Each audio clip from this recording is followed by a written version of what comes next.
Welcome to Profit and Prosper, a podcast for entrepreneurs who are ready to make some money while doing what they love. On this podcast, we're going to pull back the curtain and talk about all things business and money. But I promise you, this is not your typical boring numbers talk. I'm your host, Sarah Young, a CPA and CFO with over a decade of experience in finance, business, and leadership. I'm going to share everything I've learned from helping my clients grow more profitable businesses and keep more of what they earn while growing my own successful business along the way. You'll feel empowered and confident that you too can grow your wealth, live a rich life, and have an impact. Stick with me and you might even start to think that finance is fun. Let's dive in.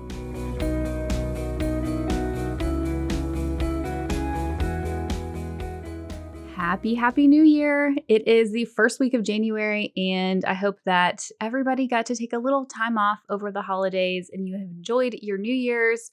I love the new year. I know, it's a little bit cliche to think we're all going to start off on a new foot in a new year, but I still love it. I always just feel like having the time off over the holidays gives me some time to reflect on what I want to do, what I accomplished in the last year. And I don't know, I'm just always excited about the new year.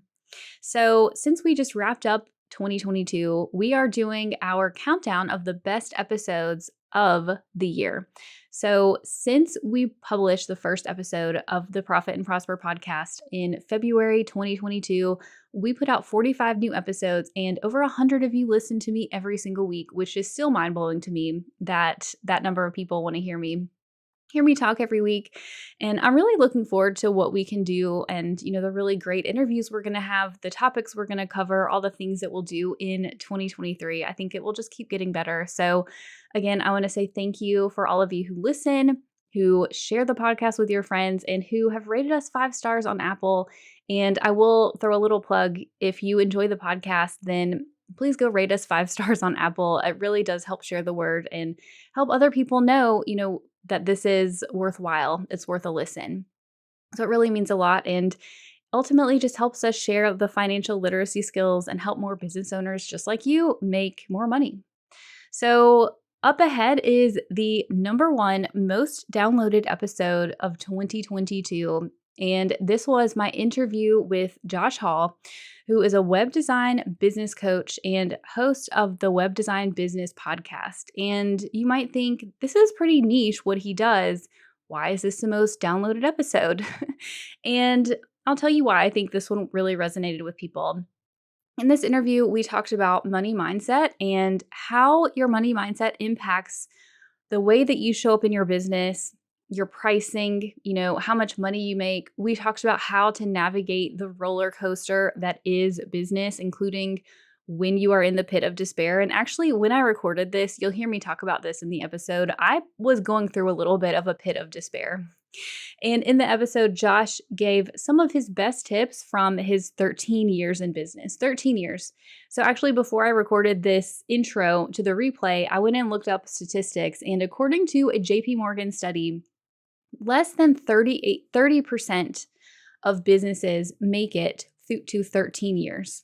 Less than 30% make it to 13 years as far as Josh has. So I think that is why he has such a fountain of wisdom when it comes to all the things you experience in business and why this episode was the most downloaded of the year. So I hope you enjoy this replay and I'll see you back here next week with a brand new episode. What's up, y'all? Welcome back to this week's episode. I am here with Josh Hall. Josh, thank you so much for being here.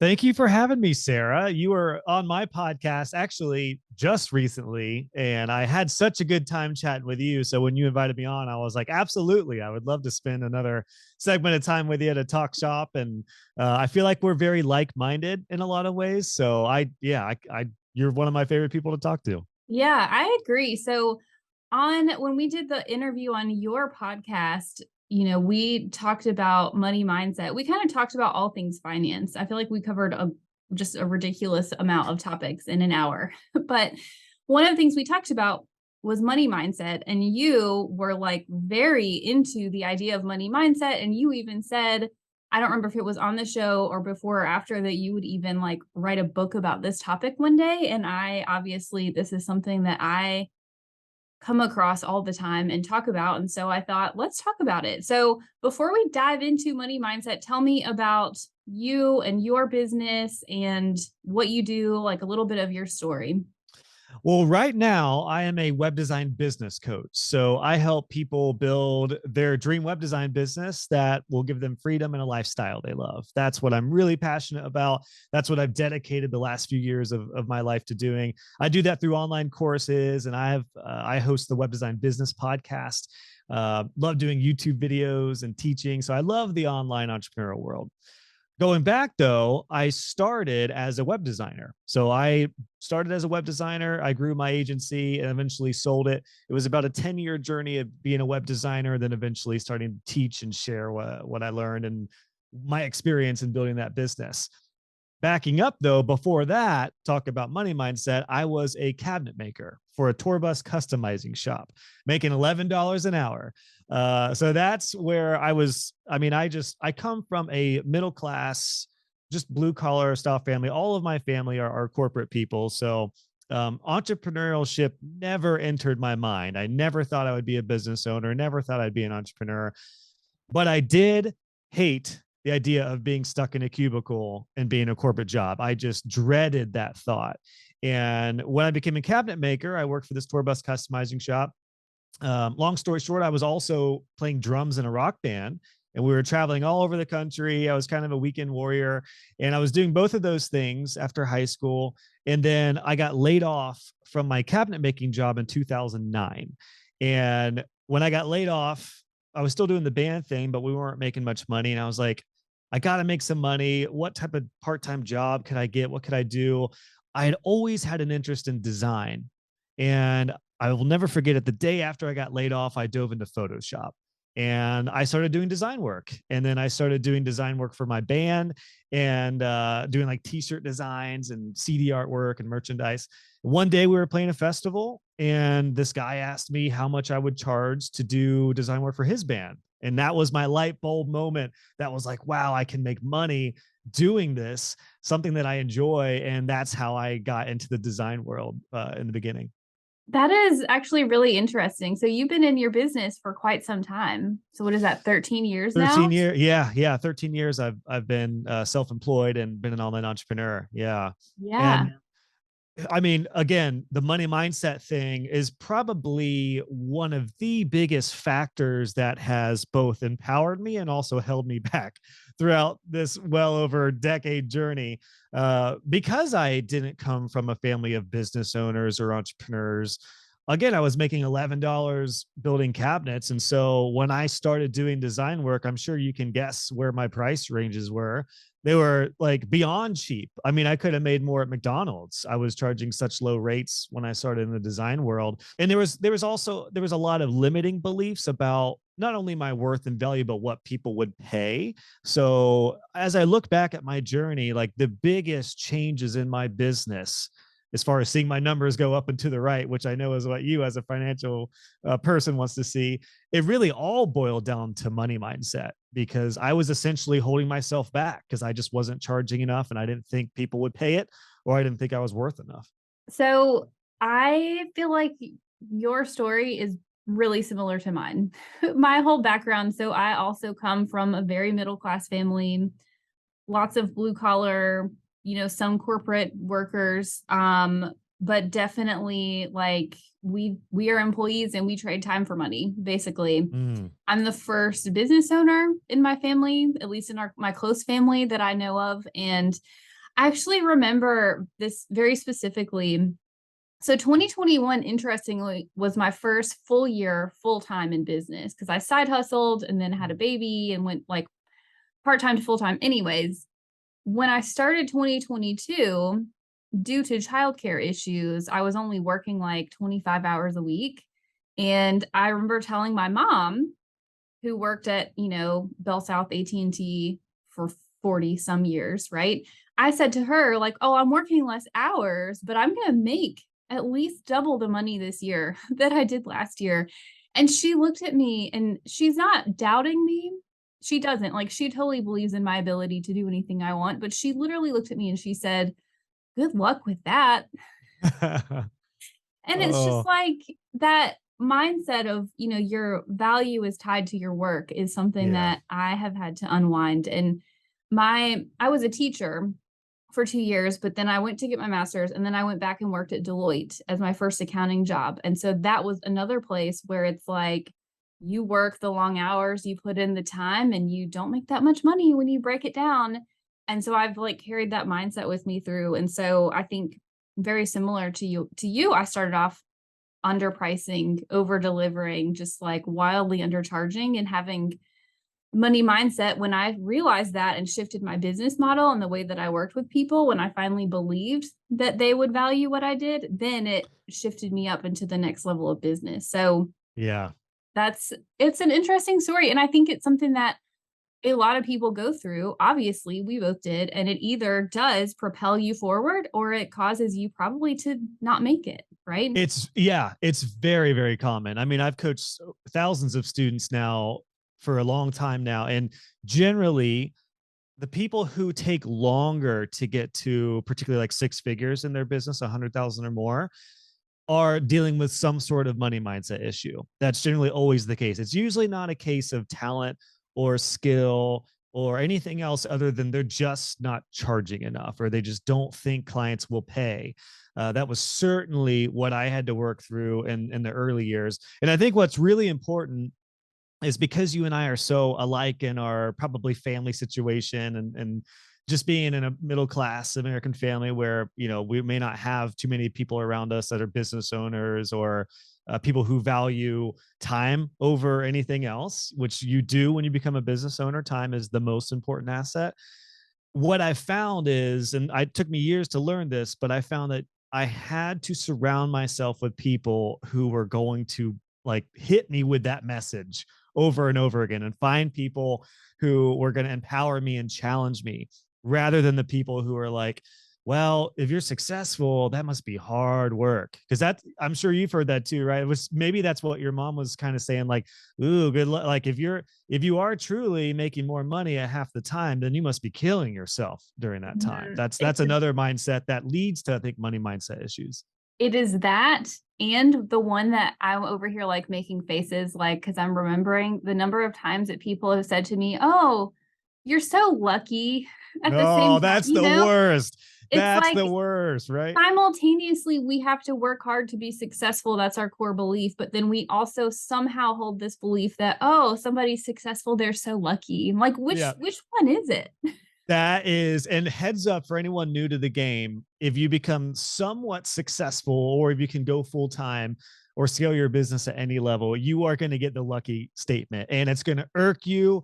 It's going to make you just want to slap somebody in the face. So heads up, that is going to happen because, yeah, it's like, I mean, I hear that still today. Every once in a while, somebody would be like, gosh, you're just so lucky to be able to do that. I'm like, yeah, it's just complete luck that I've worked my ass off for over a decade. And I was working when nobody else was working. And I've continued to learn and level up and getting out of my comfort zone and doing things I don't want to do. And, breaking out of my typical mindset and, all these type of things. Yes, it's absolute luck. Of course, being facetious. No, it's anything but luck. Yeah. Clearly, this is a trigger. Sorry. We talked about luck. It's funny because I'm actually recording a podcast soon on luck and my thoughts of the idea of being lucky in business. So yeah, so I didn't mean to go there so quick, but it's also it's honestly it's interesting because that is something that it can affect you sometimes when people say those type of things. In some ways, it is nice to remember, like, wow, like maybe I am fortunate to be in this situation. My wife and I talk about that all the time because my wife's a stay-at-home mom and we have two kids right now. Third baby's coming next month, actually. So she often tells me, like, I'm so fortunate to be home. And she's like, but that was because of your hard work. Like she recognizes that. And I recognize that too. I mean, I by no means say that I'm lucky, but I am definitely blessed and fortunate to be able to do this. But the old quote, luck is where hard work and preparation meets opportunity. I 100% agree with that.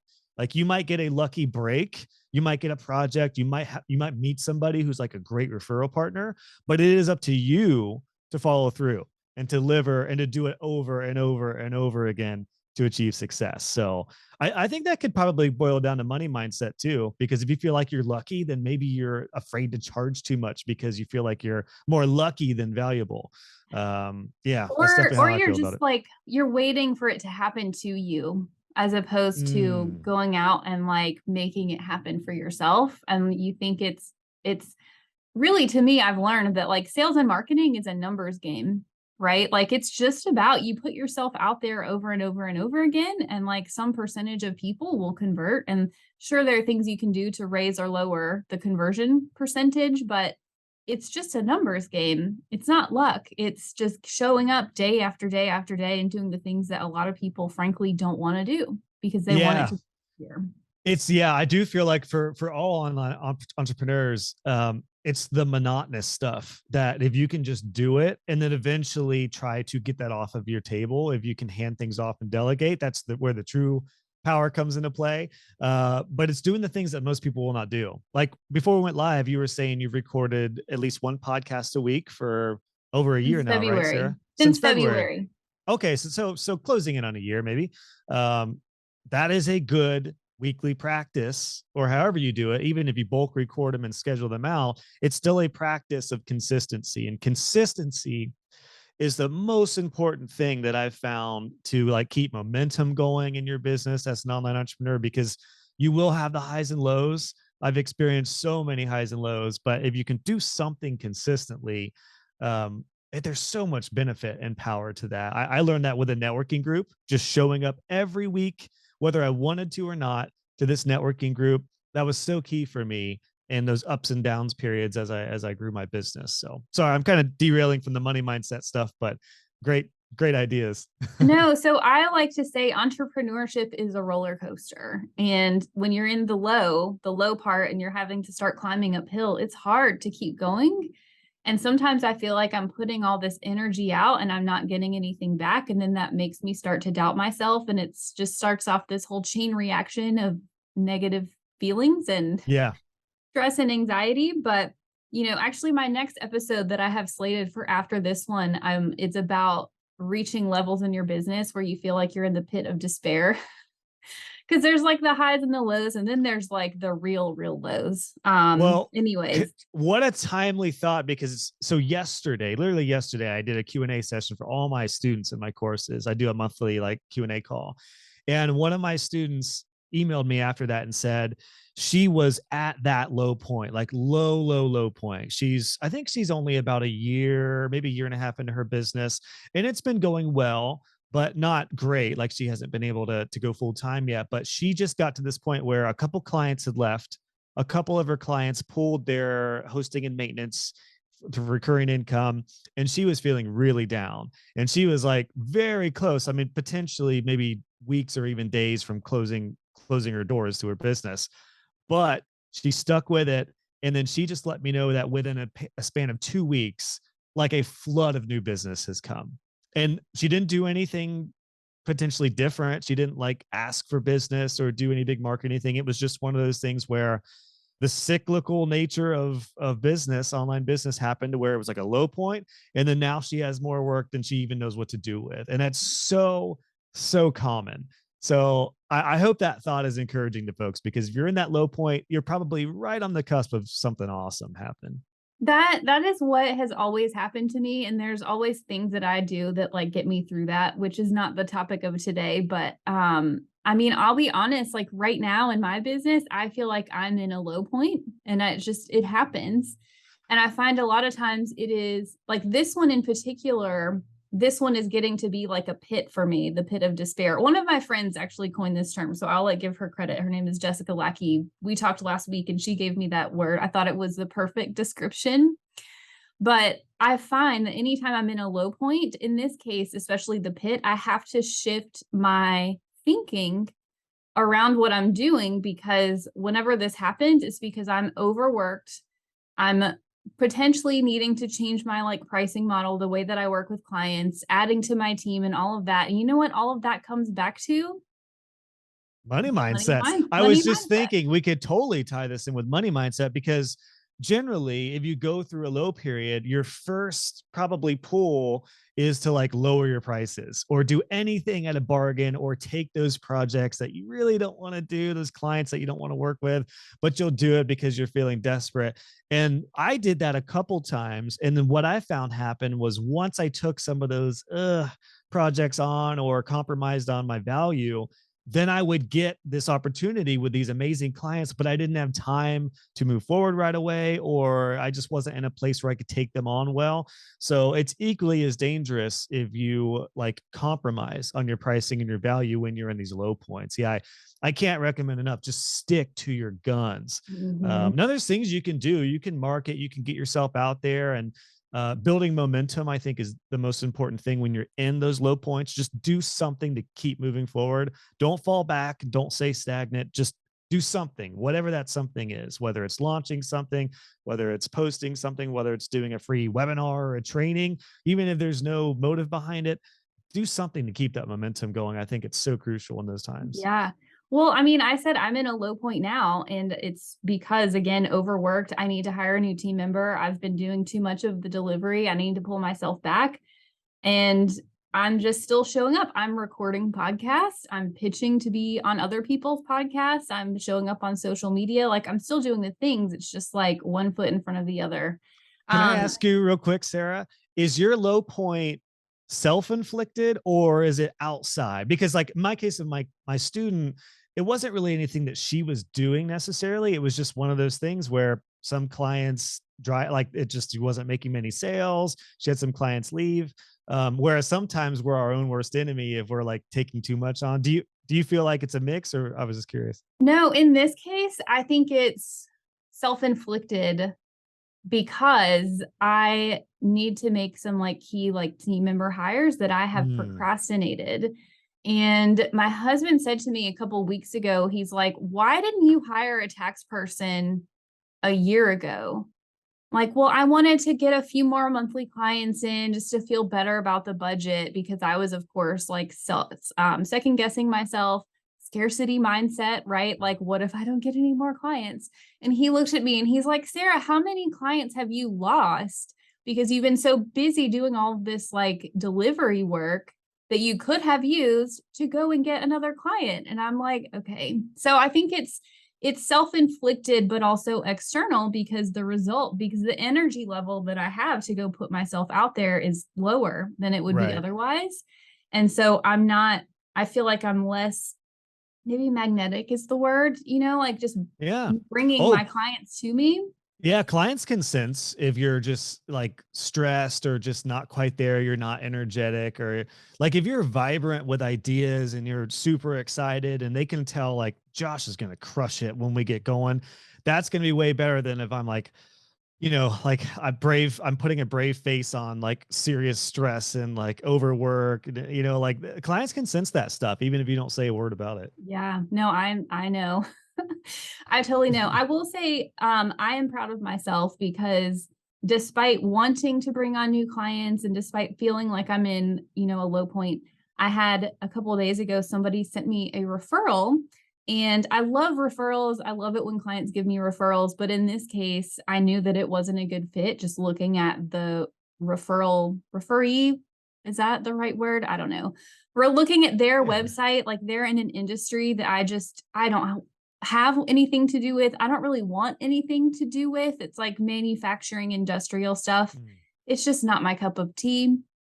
I like the industries that we work with now. And so I said, I'm not in the space. Like this is probably not an ideal fit and left it at that. So I'm proud of myself. I've gotten to the point where I don't feel like I need to take on that work just because it's there. And I Nice. know now through experience that when I turn down the things that are a bad fit, I will draw more things that are a good fit to me because I'll have the space for it. So just waiting on that. Well said. That's a perfect case study of like you're in that position where it could be a danger. You could totally have gone that route, but it sounds like your experience so far has trained you to like don't give in. It's a trap.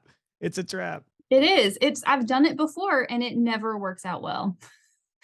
It doesn't, and I'm sure you have too. Like you take on somebody who's not a good fit, it drains more of your time and energy and my team's time and energy than it's worth. And I've just learned I can spot it now from a mile away and I'm just we're not doing Yep. it. So, Totally agree. What a great reminder for everyone to hear for sure. are you ready to change your money story this year and feel confident about your next moves to create more profit and cash flow in your business? You've probably already thought about your business goals for the upcoming year, but I don't want you to forget the financial side of things. How can you make sure that you are taking action on the areas where you'll see the most immediate, biggest impact on your bottom line? Because having a wealth generating, profitable, and resilient business doesn't happen by accident. You need to take intentional steps toward creating more profit. That's why I created my totally free financial review workbook. In it, I will walk you through how to assess your business's financial picture with no math required, how to think big picture about what worked and what didn't with your finances in the last year, and how to identify your next 3 money moves to make in the upcoming year. To get your free workbook, visit the link in the show notes or go to trustyoungco.com/review and be on your way to a more profitable and aligned business. I know that you've been in business for a long time and you've had over 1,000 clients in your coaching programs now, right? Like Yeah, you yeah. you have I, seen a lot. yeah, I've 1,300 students who have joined my courses and have a pretty big YouTube channel right now, and the podcast has grown. So yeah, yeah, I've been. That's no small thing. um, What do you see with your students or clients? What are the things that you see, like the really common themes? We've probably touched on a few of them already, but what are the common themes that you see them, going through as it relates to their mindset as they not just start, but grow their business and even potentially get to that like six-figure point, needing to get support and all of that? What are the common themes? It's very common to what we've both glanced on from our upbringing with just the scarcity mindset, money mindset of feeling like even if you feel like your work is really good and you're worth more, it feels like I think the biggest thing that I can sense and that I looking back, I realize I went through is you feel like you're taking money from your clients and you're not helping them, in our case, build websites that grow their business. That was 100% how I felt. When I was doing websites for like $2,000 or $3,000, I felt like they're like giving me $3,000 and I felt like I was taking that money. But later on in my journey, I realized, hold on.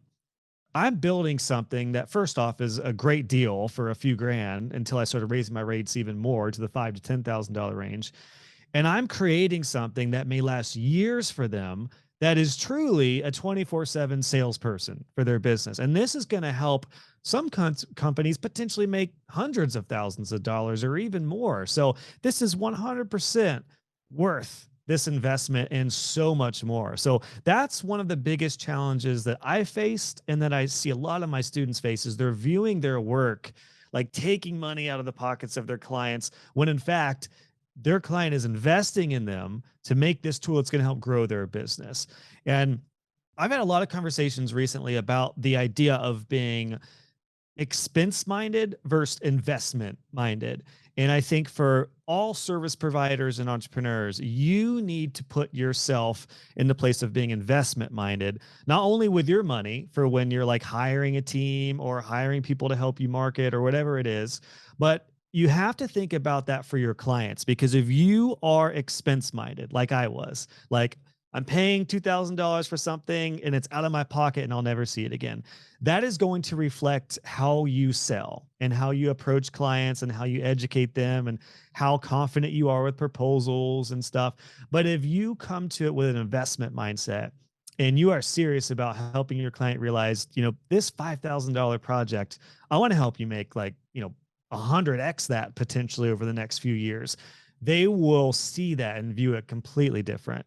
So that's one of the biggest keys, particularly when it comes to money mindset, is feeling like there's this like expense mindset on something as opposed to, investment. Like I'm going to pay this, I'm going to take the money out of my pocket, I'm going to give it to this service provider and I want it to come back tenfold ideally. Yeah. So I love that framework, and I talk about too in my programs that I have and with clients, there's a difference in spending money and then investing it. And I think it's the intention around it, but as the person who is providing the product, so in this case, a website, one thing that I find helps me is actually looking back at the clients I've had and like quantifying or like writing down all of the quantifiable and then like more soft, like qualitative things that I have seen them be able to do in their business.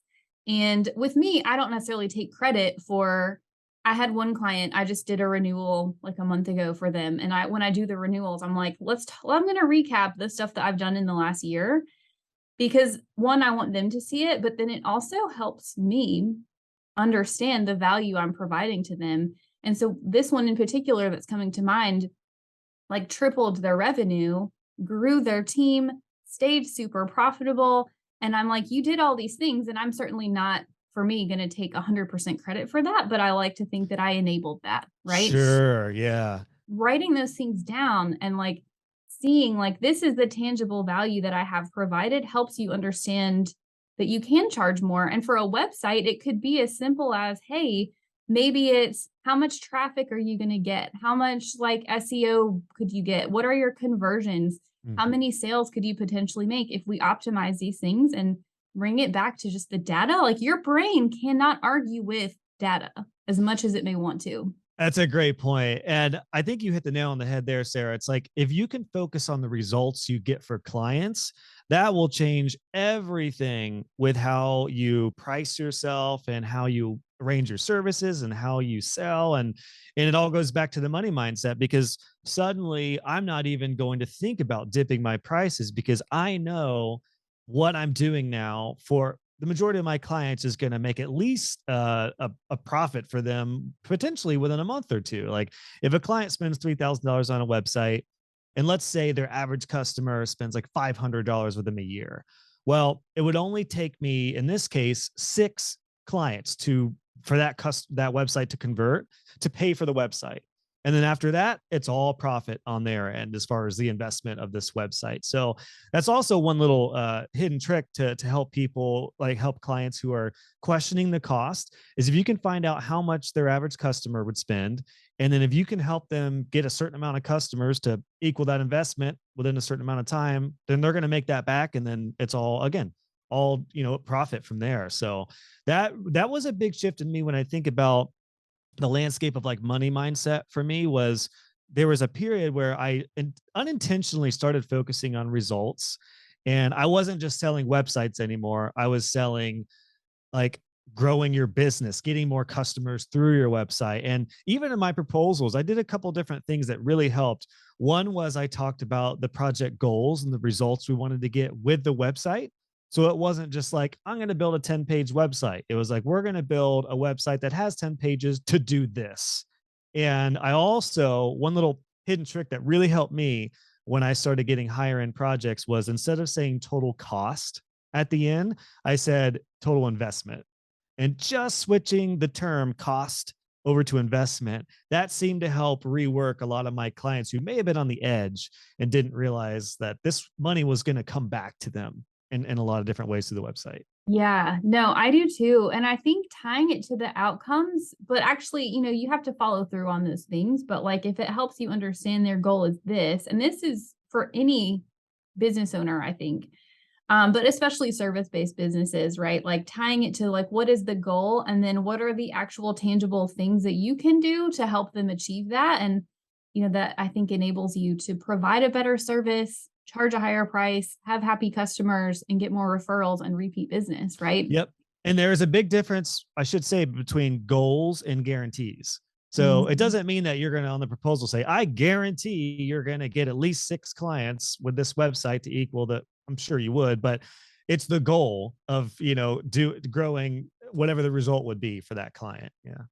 I had one recently that, as you're talking about this, came to mind. So she was running like Google ads, getting customers to her website, booking calls off of her website for like her business. And her conversion rate on her calls was like 20%, which to me is really low for a service based business. And I was like, I looked at her website, and even as a non expert person, I was like, you need to change your whole website. You need to like change the flow, make it clear. What are you doing? I have no idea. Like what I know of your business is not reflected in your website. Mm. And so she did that. And she worked with somebody to streamline, like, what's the flow when they come in? What do they need to see to booking a call? And then I was like, okay, you have permission from your CFO to go spend more money on ads now that you fixed all this. And the month after she did that, she like tripled her revenue or Beautiful. something insane. And I'm just like, this is exactly it. It's So exactly it. It's what I might need to take that and share it with all my students, because this is the power of websites.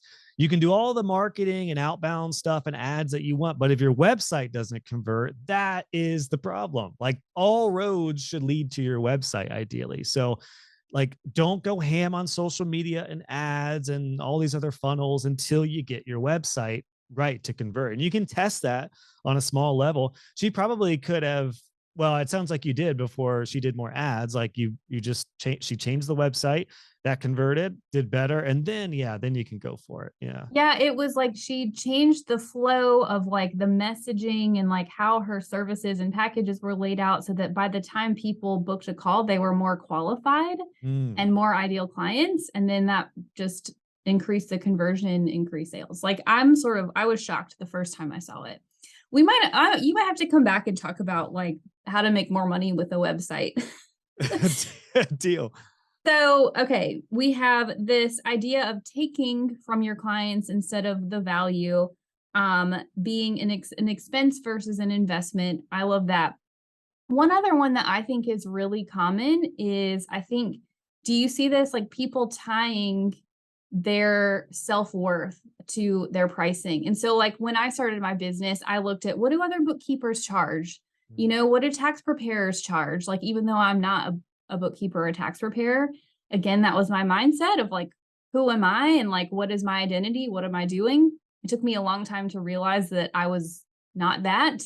Um, but like coming out, looking at what your competition charges, pricing where they are or just below it, because why would anybody come to you instead of going to your competition? I'm sure you see that one too. Yeah, I mean, when I started, talk about money mindset problems, my first like ads that I ever did on Craigslist when I started my design business back in 2009. And then even I did some like local advertisements in magazines locally here. I put cheap web design because of just what you said. I felt like I wasn't, which I mean, I wasn't a great designer at that point. And I understand charging low at first, but you get to the point where you very quickly want to up your prices and see what the average is in the industry. But when I put cheap verbiage in my advertising, guess what type of clients I got? Very cheap clients, and it was terrible. I actually did get a couple okay clients on Craigslist to start and everything, but it did bring the cheap crowd. How you put yourself out there is who you're going to get in return. So that was a definitely a big aspect. I put myself out there as a cheap designer. I learned to fix that pretty quickly. The other thing, I think you're right, there's the self-worth. So I felt like I wasn't worth much, so I put myself out there as cheap, and then I upgraded from cheap to affordable websites, which still brought me the cheap people. Then eventually I was like, okay, I'm getting pretty good, I'm dropping that lingo altogether. The other big thing that I have realized as I look back on this, and I see a lot of my students dealing with this, is they are charging and creating packages around their own money mindset of what they think is expensive. And you have to realize, when you are entering the online world, the entrepreneurial world, the business world, whatever, other people are not on the same plane as you. Like for me, 10 years ago, $2,000 for a website was a huge investment. Like I would have, if I had to pay 2 grand, that would have been huge for me. Right now, it wouldn't be a big deal at all. Plus, I'm investment minded now as opposed to being expense minded. So I say that to say, when I was charging like $1,000 for websites, I almost felt like, gosh, $1,000, that's a lot of money. At this time of my life, I was single, didn't have barely any bills, didn't have many expenses. That to me was a lot of money. To some of my clients, they were like, only 1,000? Like, I want a website that's going to help me grow my business. This doesn't sound right. This doesn't sound like it's going to go well for me. And I had to realize that over time. I mean, that was like years of realizing this, but what is expensive to you is not necessarily expensive to somebody else, particularly if they're investment minded. So as you were talking, what I had come to mind is back to the scarcity mentality of if I charge more, then less people will want to work with me. And that may be true, but I think that less is relative. So when you think about how many businesses are there in the United States, I think it's like 30 million businesses. I think it's like just under 10% of those businesses do seven figures or more. Hmm. So that is 3 million businesses in the United States that do $1 million or more in revenue. And you know what those clients can afford in terms of websites or CFO services or anything? I have a client who just did Yeah. one this year. I think they paid like $35,000 for a website, right? And so, like, getting out of that like scarcity mindset of like, oh, less people will want to work with me. Like, sure, yes, you are probably narrowing the population from 30 million businesses down to 10 who will have the money to work with you. But that's 10 million potential businesses. Like, there's no way in your lifetime you could ever go through all of those clients. Well, There's no way. especially with like, I would imagine with CFO services like web design, you don't need that many clients. So what I found is a lot of my students who get to 100,000 or more, and some of my students are building like multi six figure businesses now, they don't have hundreds of clients. They're just adding more valuable services and really good work for like potentially two or three dozen clients. Like when I built my agency to be, which I say agency, it was just me and a couple subcontractors. It was a multi six figure web design business, and we had three dozen clients at the top. Like, it was not that many businesses. It was so important for me to remember that. Like, I'm so glad you reminded me of that, because so many people do think there's just going to be a shortage of people needing websites. And I remember talking about the family thing. I remember my mom, bless her heart, when I started my business, she was like, "Are you ever worried like people are going to stop needing websites, or there's not going to be enough work for web designers?" And that scared me. And I think it came from a place of scarcity. And she's kind of, she's in the corporate world, so it's probably very common. You feel like there's, in the corporate world, there are unlimited numbers of jobs for a position. But when you're in the freelance world, we're in the wild west of online entrepreneurship, which is awesome. There's no scarcity. And if there is any sort of scarcity that you would run across, you can just do something different or unique that would open up a whole new segment of potential customers. So 100%, Sarah, a lot of people feel like they need to underball themselves to get a bunch of clients, or lowball themselves. Underball? Did I just make up a word? I think it's low ball. Lowball sounds I think right. so. I'm going to stick with underball. I'm going to see if that catches on. But prime example, I was for a long time charging $1,000 on average for websites. And it was around the time where I wanted to get to six figures. I was newly married, and literally my business was not set up to win. I was literally set up to fail, because I had to look at this and realize, hold on. I'm charging $1,000 on average. In order to make $100,000, if I do not have any other services, then how many websites do I need to sell? 100. I need to sell 100 websites this year. That is an insane amount of websites to try to sell as a one person shop. So literally, I had to look at the books, and I'm sure this idea excites you. You have to look at your services, how much you charge, how many clients you want to get, ideally on average per month, per year, and you want to see if that gets you to your goal. So if you can just literally put your numbers and goals on a spreadsheet, it could be as simple as a simple table spreadsheet that should tell you whether you're set up for success or burnout and failure. And that's what I had to That realize. yes, that is something I like to come back to the data, right? Because sometimes your mind can convince you of one thing or another, but if you come back to like black and white numbers, like they don't lie. So let me ask you this. When you said I want to do six figures at $1,000 a pop, I need 100 clients. Did you at any point think that was feasible? Did you could try to No, convince yourself? that's what I got to the place. That was about 5 years into my journey. I got to six figures 6 years into my journey. And I realized at that point, and it probably came from a point, like I did have a couple mentors who told me I was charging way too low. And I started meeting other web designers who were charging two, three, four, $5,000 on average. And I was like, wow, I'm getting pretty good. I should be able to do that. But again, I was afraid. I had that scarcity mindset totally that held me back. So I did not try to convince myself to make that work. What I did is I got out of my comfort zone and I took some risks and I did some proposals where normally I would charge 1,000 or 1,500. And I was just like, this company seems legit. I know they're making a lot of money. Let me just, a couple of them I did like double. And then would you believe it, Sarah? Almost all of the people who I just proposed more on went for it. And that told me like, wow, I have been, first of all, I was mad because I was like, I could have been doing this 3 years ago, charging double or triple my rates.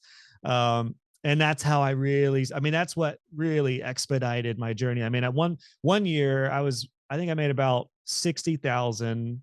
And then the next year I made over 100.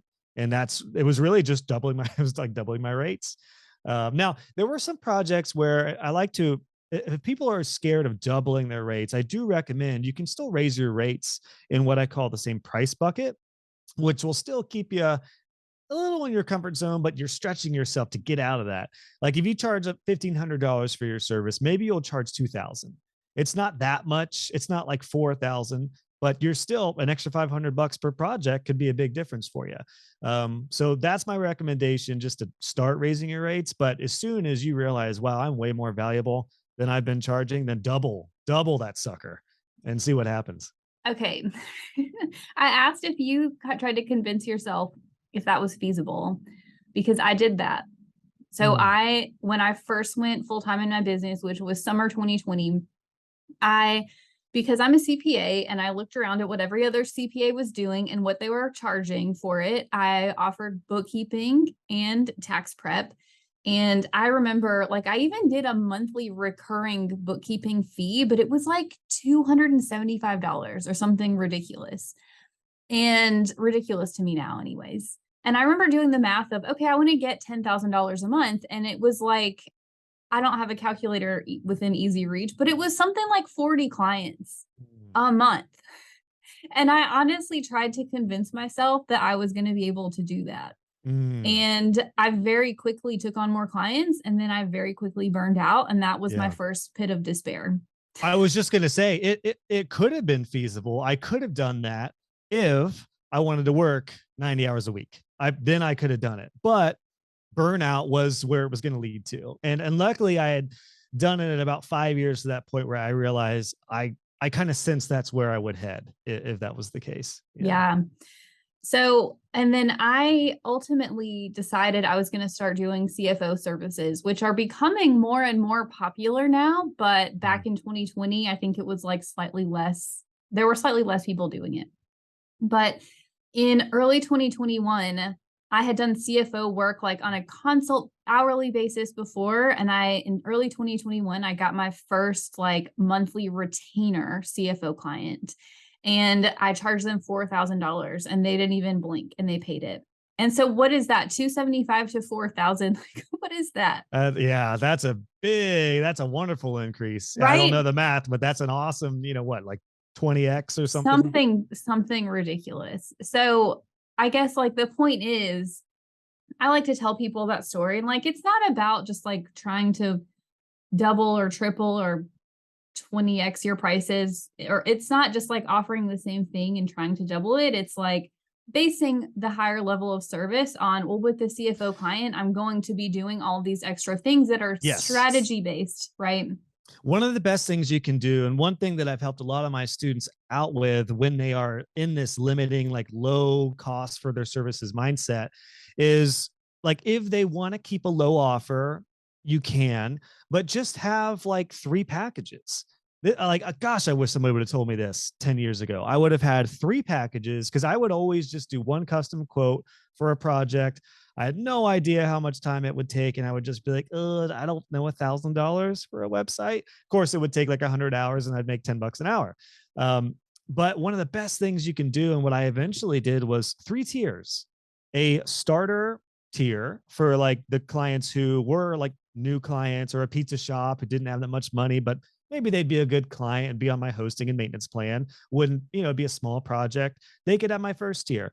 The middle tier is where most clients would end up at. For me, I got to the point where my middle tier was between the $3,000 and $5,000 range, and then have a top tier. My top tier was often 75 $10,000, $15,000 plus for websites.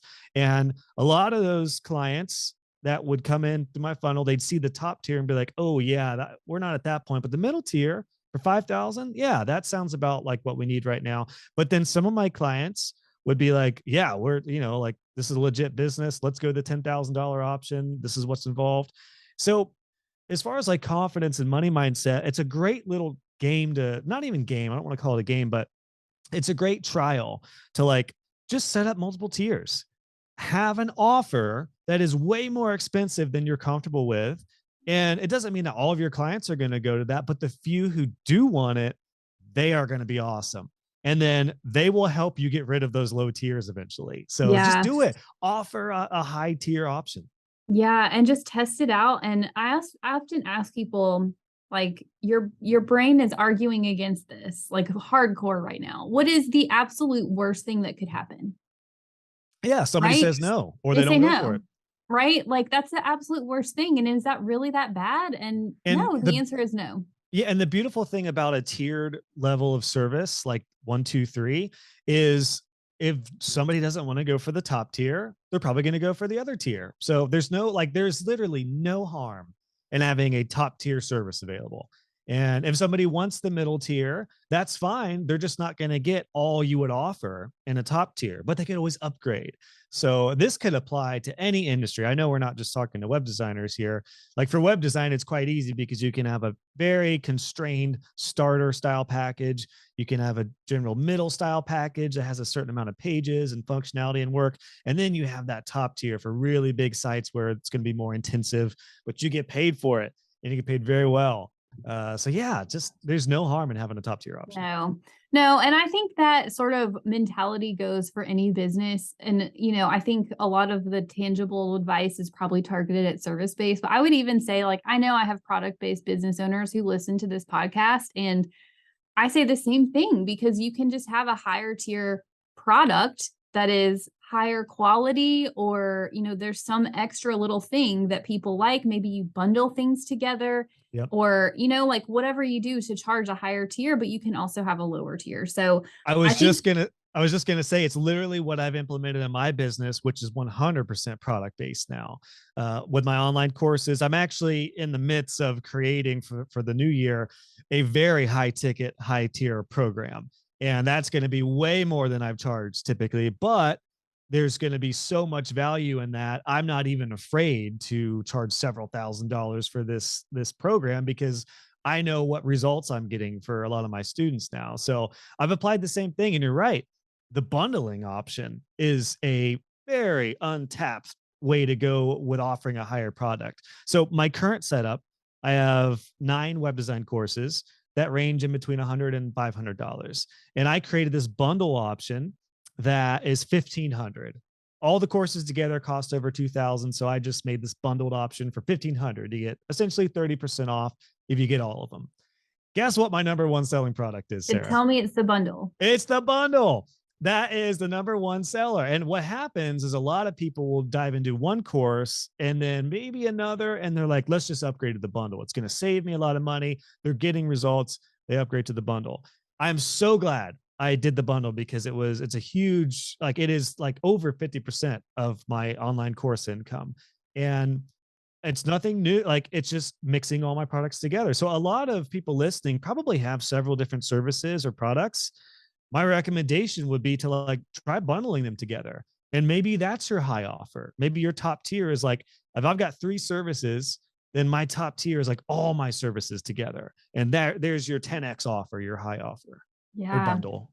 I know. I honestly forgot about you have all of your like courses that are really products, right? So I Yeah. think that's a really great Yeah, because idea. I don't do I don't do like one-on-one coaching or anything. I do have a membership right now, which is kind of it's a coaching community, but I don't do one-on-one coaching, which is why I always refer to all of my students as students instead of customers or clients. Got it. So I know we have spent a lot of time on pricing. I think I do want to ask, I think the next place that I see as business owners grow, and once they get past, they kind of nail down their offers, is hiring people and building out their team. I think that is where a lot of mindset issues come into play too. And so I think all of the same things we've talked about apply to this. I think for what I see in clients and honestly myself, I mean, you heard me talk about how I've delayed hiring a key team member and how that has really worn me down because of a scarcity mindset.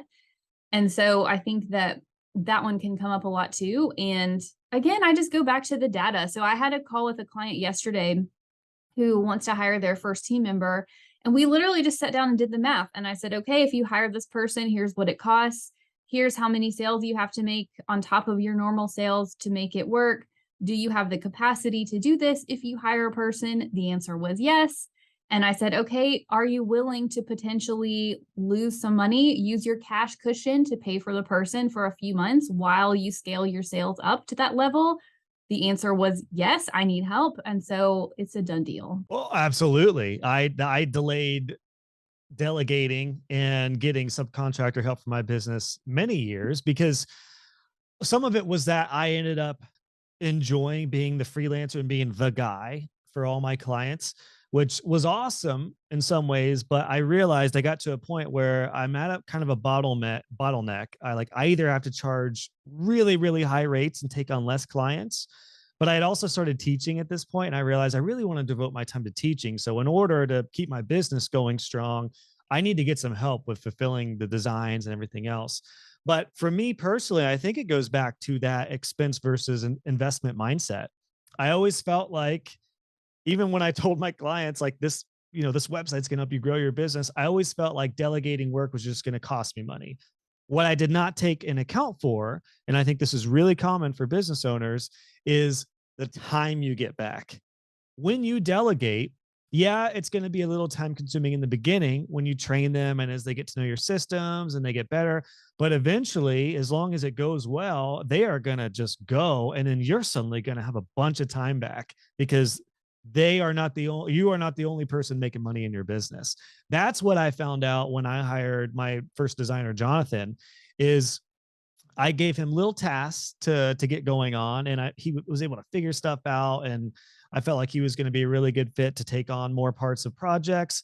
Eventually, he became the lead designer, and I got to the point where I wasn't doing any design for our websites. I wasn't even laying out. All I was doing was sales, basic project management to get it started, and then he ran with it. And then I would come back at the end of the project to kind of tidy some things up and offboard the client. That freed me up to start building my courses for joshhull.co and really grow my brand. I got to the point where I was only working 20 hours or less in my web design business, but it's because I scaled. It's because I delegated and hired out. And yes, I was investing in him, but it was just that. It was investing. I was able we still made, I mean, I may have taken a little bit less money at some point, but it's only because I was teaching and doing my courses. So I can't look at my business when I scaled it and measure it exactly how I would have if I had done all my time in that business. Like, I could have scaled that to a wild level if I wanted to, but basically I scaled my business in order to free me up to teach and do this passion project that is luckily what I do full time. No, That's just kidding. Not amazing. luckily. But yeah, it really all goes back to delegation and feeling comfortable with investing in somebody to free up my time. Because when you have more time, you can focus on your business and you can get out of the weeds. And that's when things really, that's when you move the needle forward, as they say in corporate speak. Yeah. Well, for me, I think when I hired my current only full time employee, I have a couple of part time people on my team too. But when I hired her, like she was so high level, I was able to outsource a lot of not the CFO work, but like the reporting, the client communication, just a lot of stuff that was taking up a lot of my time, which freed me up to have a lot more brain space to come up with new ideas, to rest, to take care of myself better, to reduce my stress and sleep more and work less. Like the domino effect was crazy. And then I think all of that it's a feedback loop, right? Where I fix this over here and then I create more energy, which helps me show up better in my business, which then makes me feel more confident. And so, that's not to say that hiring a person is necessarily by itself going to solve all your problems, but I think the hesitation around it, like people typically hire too late. To be clear, I'm talking about myself too. Yeah, and that's what I did. It's very, very common. What we've talked about this entire conversation is really the phases of the average money mindset problem. It's like it starts with you. You're undercharging, you're overworking. Once you get over that hump, then the money mindset problem is explaining that to clients and getting really good clients and more high tier offers that make you profitable. And then the last part of it is the money mindset of your business. Like, what are you willing to invest? It's funny because I've actually delayed getting social media help because I'm not I'm more active on social media now, but it's not like my main channel. So I invested in getting podcast help through my VA and through my editor way before I started investing in social media. But I'm doing that now. Like now I'm like, I need to spend less time figuring out Instagram reels and sizes and crap. I'm going to have somebody do that, but be present and do the content and let him, run with that. So it's the same thing, but I kind of delayed on that for a while too because I was like, I'll look at the data. I'll make sure the investment in that is getting enough people to pay for that and make it profitable. Yes, that one is a struggle area for me too, and I think also there's the element of, like, I need to make the space for me to show up and create the content and do the things that resonate with people and do the speaking and all of that, and not so much on creating graphics and scheduling and all of that mess. All business owners will get to a point where even if it's work you enjoy, it doesn't mean that you should be doing it if you want to really grow your business. Like I enjoyed editing my podcast. I like editing. It's kind of fun as much as I love, like my favorite thing to do is conversations, probably shocker, but I really enjoyed the editing aspect of it too. It was like a different gear in the mind, but it was time consuming. And my business coach told me, he's like, you know, if you want to keep on doing that, you're not going to be able to have the time to do the other big things in your business. I can't work on this new program that I'm building if I am spending all my time on social media and editing my podcast. Those are the things that I can do, but I'm honestly not the best at. So get those off and focus your attention on the high level stuff. That's Can another I big money can I mindset tell thing. you, yesterday I had a consult with a business that does low seven figures, and there's 2 business partners, and one of them, the one that I had the consult with, was like, "Oh, I'm doing all the bookkeeping." Oh, And I was like, "Oh my god, just because you can does not mean that you should." Okay? mm-hmm. Again, scarcity mindset. If I pay a bookkeeper to do this, is this really gonna give me a return? And the answer is probably yes, but ooh, It's just going to hold you back, quite frankly. And I do think there's a place to do work you enjoy if it fills you up. And part of what I'm doing, because I come from a graphic design and web design background, I still do some of that work. But what I've done is like I'll do some of the graphics and create a template and make it a system that somebody else can go in and do that ongoing. So I still scratch the itch of design and keeping me fresh, but I don't do every graphic now or every like I have system and I'm continuing to scale those out to again free up this lovely, most important resource that cannot be got back, and that is time. yes. Okay, so my last money mindset question is, do you have any sort of tactical suggestions or even practices that people could implement into their daily or weekly routine to help them get past any money mindset blocks holding them back, and so their money mindset then propels them forward? I think the tiered option, the tiered pricing is one of the best things that will help with the money mindset because you suddenly go from a place of instead of like having one offer and then you're like, well, if I raise my rates, what if nobody goes for it and my income stops? It's just adding something else for the top tier type of clients. That would be the number one thing I would recommend because it's easy to do. Often it's not even a new service. It's like what we just talked about a little bit ago. You could just bundle your services together for this high tier thing. I would definitely challenge everybody to do something like that and give yourself a deadline on it. Do it within like a week or two and just offer it. Just have it available. It's not going to hurt anything. You'll be surprised at how much confidence you feel when you have a like $5,000 product or $10,000 product, even if no one goes for it initially. Somebody will eventually. The other thing I would say when it comes to, particularly since we were just talking about delegation, for any of those people who like, there's red flags going off right now and they're like, oh my gosh, yes, I'm doing, artwork in Canva and I know I shouldn't be doing it. What I would say is just try delegating on a very small level. Like try one project or like a very small amount of hours for somebody, whatever that role would be. That way it's not going to make or break your business. Like if you try to bring in somebody to run half of your business right away, it's probably going to be a nightmare. But if you bring somebody on to do some small tasks that you just don't enjoy, or you just know you just should not be doing, hire that out and just see what happens. See how amazing it'll feel when things are getting done in your business and it's not all on your shoulders. Because heads up, it's going to be extremely addictive. And then you're going to want to delegate more and more and more and more, which is awesome. And you can do it one step at a time. But I would do those couple things as far as just a simple practice that will really help with getting those things off your plate. No, I think those are good suggestions. I think I would summarize that as just try it. Yeah, And just what's the try it. worst that can happen, right? If the worst that can happen is your whole business shuts down, like maybe don't. But if it's like, okay, the worst that'll happen is somebody says no, or I pay somebody a couple $100 to do this project and they screw it up miserably. I mean, the worst that happens is you lose a couple $100. Like you can Yep. probably earn that back pretty fast. Mine that I would like to throw in as a suggestion is just becoming aware, like bringing awareness to your mindset. So I think a lot of us just get in autopilot mode and don't actually stop and think about, well, what is my money mindset? And thinking through all the stuff we've talked about, if any of this resonates with you, whether it's starting, with your family, how were you raised? What were the things that happened to your family and to you when you were little around money? What were you taught about money, like both good and bad? And like start to challenge, how are these things showing up? And if you ever feel like you're in the, low point, a pit of despair, like step back and say, am I doubting my ability to be successful? Am I doubting my value in any way? And, work through that, whether you journal on it, which helps me, or talk through it with a mentor or a business friend or whoever, I think is really great. Just bring awareness to it to start off with.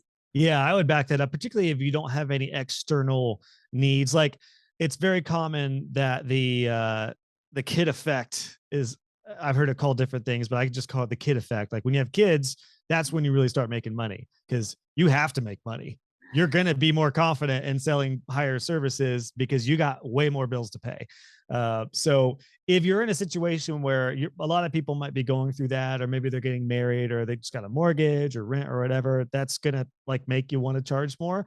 But if you're not in a position where you have that external pressure, great reminder, like look at your money mindset and just think about these areas that we've talked about and just make some changes, subtle changes. They don't have to be huge. You don't have to do anything that's going to blow your business up. Offer something higher and delegate a little bit and then see what happens. Yes. No, I love that. So closing advice, have a kid and it will force you to make money, which it's funny. I am shocked at how effective and efficient I am with my time since having a kid because I have to be. Yep, that is very common. Yeah, Oh my everyone's gosh. terrified of having kids as an entrepreneur because you're like, where is my time going to go? How am I going to stay at this level? You'll be shocked at how much time you're wasting. And I'm sure you, Sarah, like me, have probably looked back and you're like, what the hell was I doing before I had kids? Like, at all this time, what was I doing? I was probably wasting so much time on stuff I didn't need to do. Yes, 100%.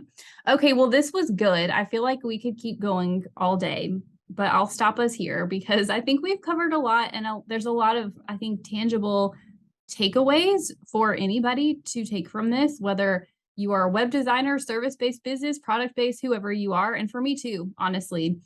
So my last question that I always ask people when I have them on as interviews is, because I like to be responsible with money, but I like to remind us that we can also have fun with our money that we make. So my question that I ask everybody is, what is something that your business affords you that is an upgrade? Or what is something that you want it to afford you that will be a life upgrade? Well, another timely question. We just moved into a new build. So I have a brand new office that has a little lounge area with it and everything. So, I mean, I'm 13 years into this journey, so I feel like I've certainly earned this point where we're at. But yeah, we just recently moved into our new house, which we had been building for over a year. And fair to say, the business is the only reason that we were able to do this. So yeah, That's that's a big one. amazing. Yeah. That is a big one. That is really cool. And you funded that with your ideas, right? Yep.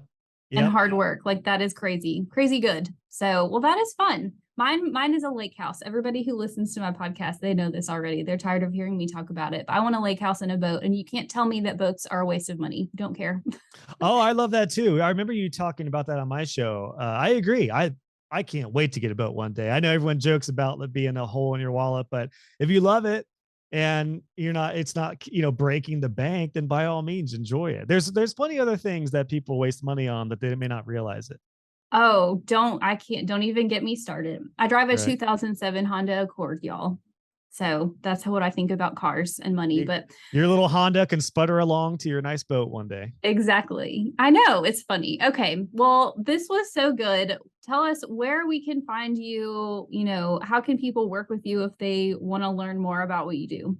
Yeah, my website is joshhall.co. You can go there to check out all my resources, courses, bunch of free stuff. There'll be links to my socials there. Right now, I'm just active on Facebook and Instagram. But I would definitely invite everyone, since we're on a podcast, to check out my show, which is the Web Design Business Podcast. And your episode, I believe, just went live shortly before this one went out. So everyone go to episode 215 on the Web Design Business Podcast, and you can hear Sarah talk about finance and hopefully maybe some things you haven't covered on this show yet. I don't know if we covered anything new there, but it was a great chat. So I definitely invite everyone to check that out. You'll have to go listen to find out. All right. Well, I appreciate it. This was good. And I hope everybody got something great from it. Thanks for your time, Sarah. That was fun.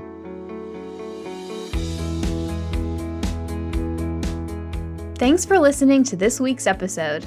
Now, I want you to go take some action. What's one thing you can do this week to create more profit in your business?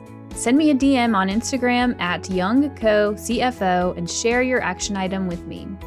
If you have a question or topic you'd like me to dive into, or if you're feeling empowered about taking charge of your finances, let's continue the conversation.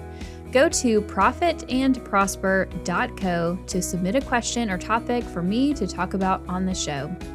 And because we all profit and prosper better with friends, please leave me a review on Apple Podcasts, subscribe wherever you listen, and share the episode. Make sure you tag me at YoungCoCFO on Instagram so I can give you some love, and I'll see you in the next episode.